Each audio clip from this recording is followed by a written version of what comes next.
সমুদ্রের পাড়ে যাও আর না যাও, কাঁকড়া কষা বাড়িতে এভাবে বানিয়ে খেলে সমুদ্রের ফিল পাবেই পাবে, কথা দিলাম। প্রথমে এরকম ক্যাক ক্যাক করে চলতে থাকা কাঁকড়াগুলোকে কেটে ধুয়ে হলুদ আর নুন ভালো করে মাখিয়ে নাও। তারপরে এই মশলাপাতিগুলো জোগাড় করে নিয়ে কাঁকড়াগুলোকে ভালো করে ভেজে তুলে নাও।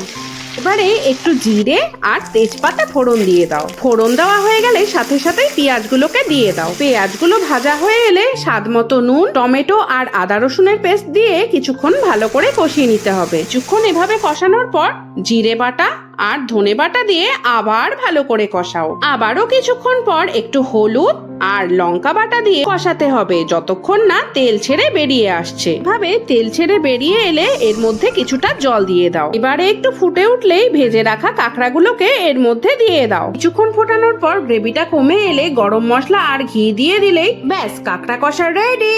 সাবস্ক্রাইব করে দিও।